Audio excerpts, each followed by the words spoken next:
Kirk and Troi have one surprising Star Trek thing in common. When you think of Captain James T. Kirk and Counselor Deanna Troi, your brain doesn't exactly leap to kindred spirits. Kirk is the quintessential swashbuckling starship captain of Star Trek. The original series, bold, decisive, and always ready to dive headfirst into danger and, yes, sometimes romance. Troi, on the other hand, made her mark in Star Trek The Next Generation as the ship's empathic counselor, gentle, compassionate, and deeply attuned to the emotional currents of the crew. On the surface, they seem like polar opposites. Kirk commands with charisma and swagger, while Troi guides with sensitivity and intuition. But despite their wildly different roles and eras, these two Starfleet icons share one surprising trait. Their careers were defined by a blend of diplomacy and instinct, often blurring the lines between gut feeling and calculated strategy. And in Star Trek, that's not just a coincidence, it's a skill set that often changes the course of history. Kirk's go with your gut command style. From his earliest missions, Kirk proved that he wasn't the kind of captain to sit around and wait for every scrap of data before making a decision. If the Enterprise was in trouble, he acted, sometimes against protocol, sometimes against the odds, and sometimes with nothing more than a hunch to go on. Think of the classic episode, Balance of Terror. Kirk commanded the Enterprise in a tense, submarine-style standoff with a Romulan bird of prey. While Spock provided logical analysis, it was Kirk's gut instincts, his read on his unseen opponent, that decided the outcome. Kirk didn't just play by the rulebook. He read the intentions behind the enemy's moves, almost like he could sense the motivations behind them. And while Kirk's critics might call this reckless, Star Trek consistently rewarded his trust in his own instincts. He could read a room or a bridge almost instantly, detecting unspoken tensions, sizing up adversaries, and making split-second calls that a purely analytical mind might miss.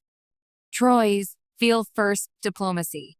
Troi's role as the Enterprise D's counselor might seem worlds apart from Kirk's seat in the captain's chair, but her decision-making process often followed a similar pattern, just with a softer delivery. Troi didn't have to guess at people's emotions. As a half-betazoid empath, she could sense them. This gave her an uncanny ability to anticipate hidden motives or unspoken fears, a skill that shaped some of the Enterprise's most delicate diplomatic encounters. In episodes like The Loss or Face of the Enemy, Troi's ability to sense and interpret emotions became the key to survival.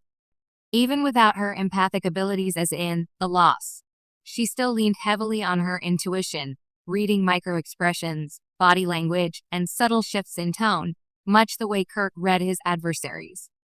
Troi's gut was enhanced by her betazoid heritage, but even she acknowledged that her work involved more than just sensing emotions. Like Kirk, she could act decisively based on incomplete information, trusting that her instincts would guide her toward the right path. Starfleet's balancing act. Logic versus instinct. Starfleet officers are trained to value evidence, procedure, and chain of command. But Star Trek's greatest leaders often succeed because they don't rely solely on cold logic. They balance it with human or betazoid instinct. Kirk's gut feelings often won the day, but they weren't wild guesses. They came from years of experience, deep observation, and a willingness to trust his own judgment. Troi's empathy might seem like a supernatural advantage, but her true skill was knowing how and when to act on what she sensed. Both of them excelled at reading between the lines, whether it was an alien commander stalling for time or a crew member concealing fear. And both understood that in the unpredictable expanse of space, you can't always wait for perfect certainty before making your move. The unseen commanders. Here's the other twist in their connection. Troi, though not a captain for most of her career, occasionally found herself in command of the Enterprise, and when she did, her style echoed Kirk's far more than Picard's. In Thine Own Self and Disaster, Troi had to make quick, high-stakes calls with incomplete data. And like Kirk, she didn't hesitate to trust her gut when lives were on the line.